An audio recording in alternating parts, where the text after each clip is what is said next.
Sekarang tajuk saya, Angkatan Tentera Malaysia. Siapa antara kita di sini yang ada kenalan dalam Angkatan Tentera Malaysia? 1, 2, 3, 4. Bagus, dan terima kasih. Angkatan Tentera, setahu saya,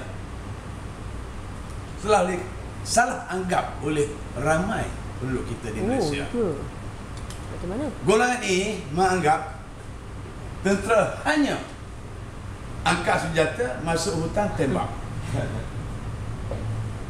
Tapi malam ini saya akan bagi tahu tidak sebenarnya begitu.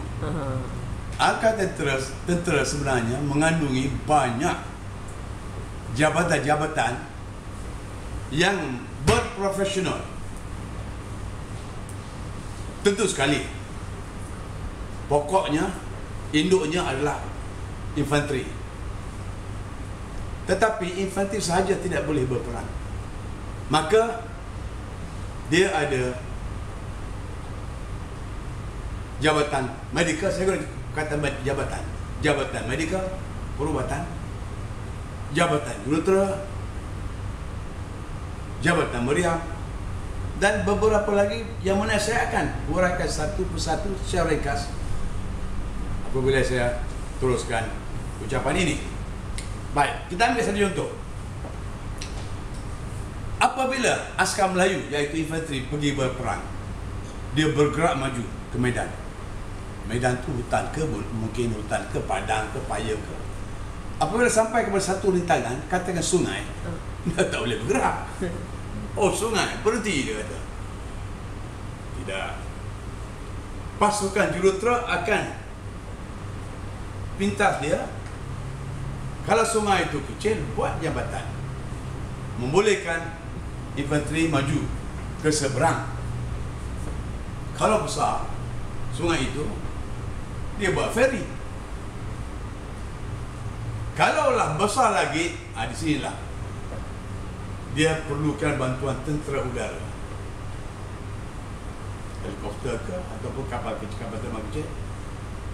Dan kalau anggota teramai, maka dia perlu kapal laut, tentera laut diraja. Itu adalah contoh di mana dia beroperasi. Kita mendalapkan sekali lagi. Itu gambaran pertama. Gambaran seterusnya dia panggil eco logistik, logistik tail bahasa Inggeris.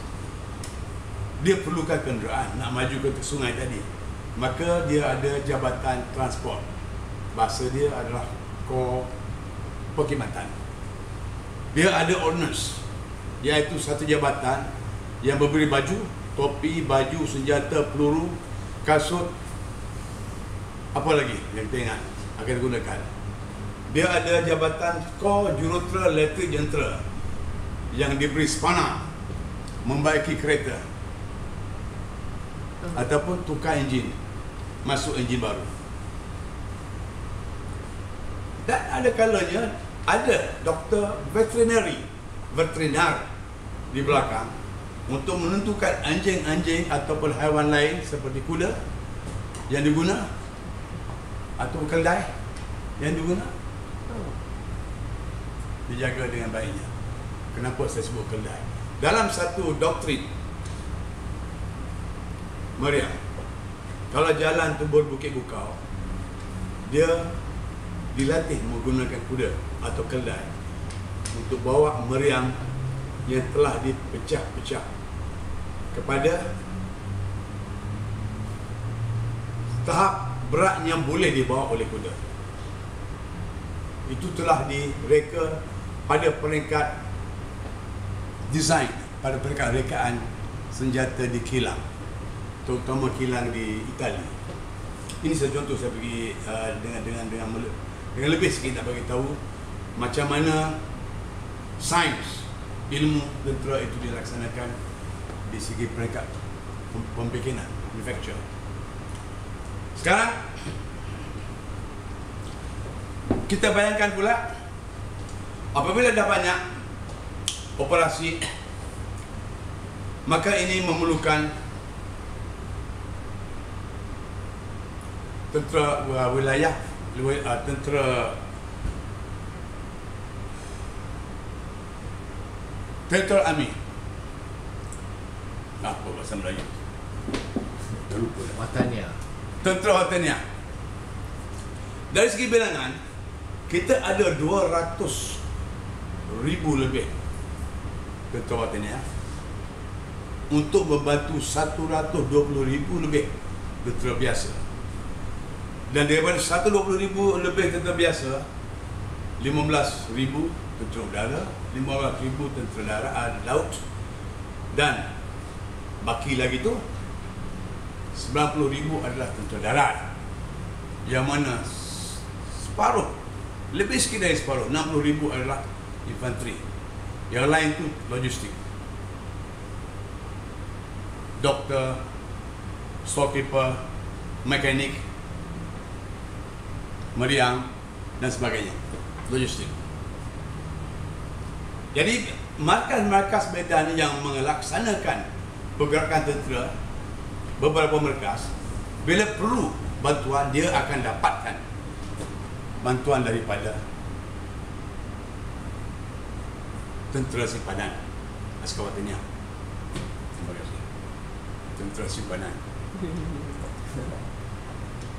Dan ini, selain daripada ini, dia juga dapat bantuan barangan, bendaan daripada stor-stor tentera yang ada dalam negara.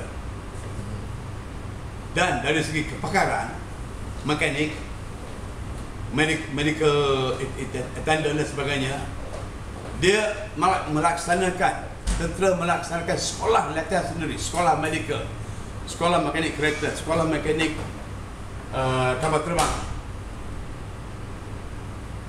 dan seterusnya di pusat-pusat latihan dalam negeri. Dan ini akan membantu mengganti segala kemudahan alatan yang lupus semasa pertempuran. Satu lagi, wasitanya. Saya diberitahu sebelum hari ini semalam bahawa pada masa ini kita telah membuka peluang kepada seniman-seniman untuk membuka satu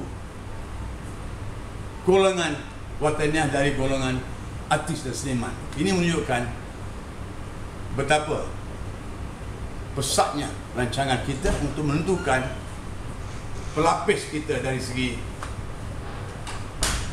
tenaga tentera itu ada garanti, ada waranti.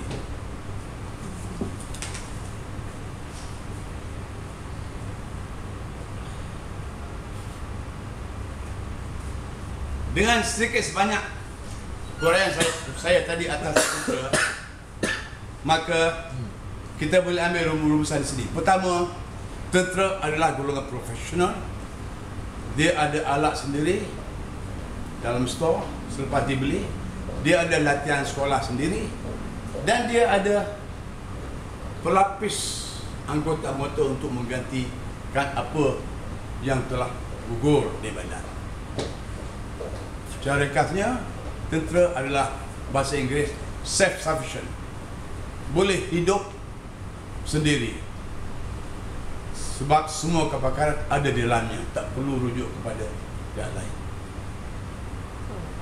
Itulah secara ringkas apa dia tentera Malaysia kita. Terima kasih.